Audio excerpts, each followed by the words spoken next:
लोग भाव सहित हजारों किलोमीटर दूर की यात्रा करके तीर्थ गंगा सागर स्नान करने के लिए आते हैं। तो 1863 में इस धरती पर स्वामी विवेकानंद का आगमन होता है। 1875 तक भारत माता के नारे से जो खंड खंड में बटा हुआ भारत अखंड भारत के रूप में एकत्रित हो गया,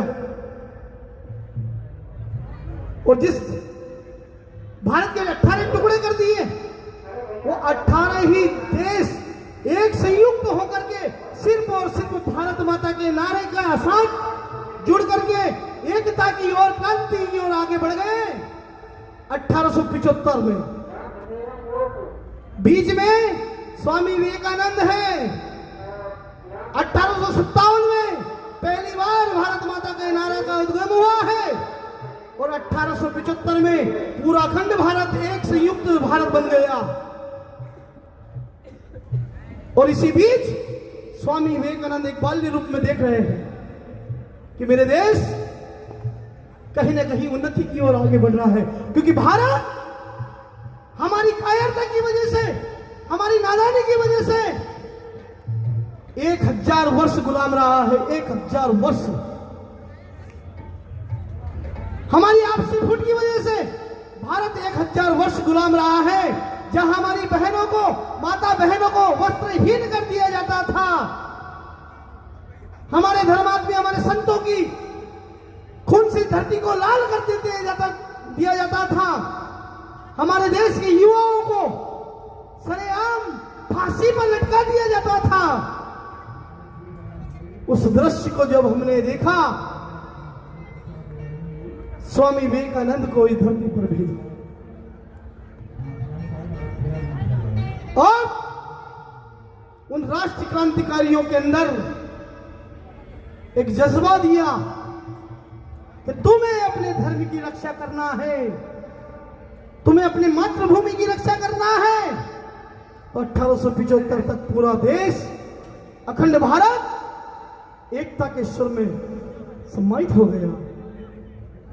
परंतु कहते हैं जहां धर्म है वहां अधर्म भी पनप जाता है, क्योंकि धर्म और अधर्म का तो जोड़ा है। 1875 में फिर से फूट डालो नीति का इस्तेमाल किया गया और अंग्रेजों ने इस देश को धर्म के नाम पर बांट दिया। किसी को हिंदू बना दिया, किसी को इस्लाम बना दिया, किसी को सिख बना दिया, किसी को ईसाई बना करके अखंड भारत को फिर खंड खंड कर दिया।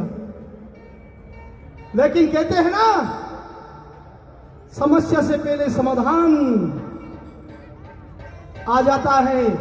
वो समाधान आपकी धरती पर स्वामी विवेकानंद के रूप में 1863 में प्रकट हो चुका था। 1893 में जब संयुक्त राष्ट्र की बैठक में,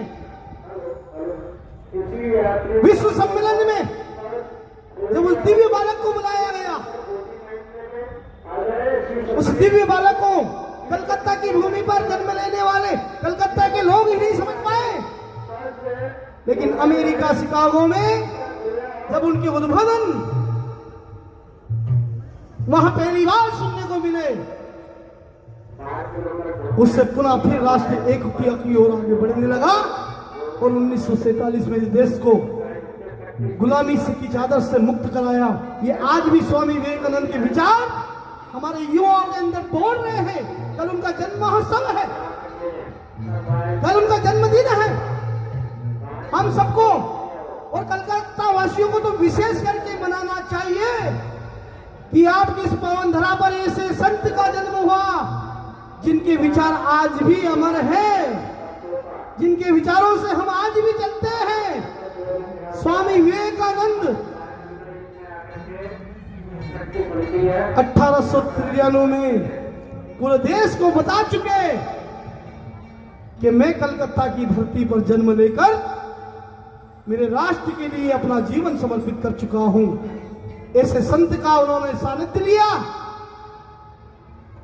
रामकृष्ण परमहंस जैसे महामुनि जिन्होंने साक्षात मां काली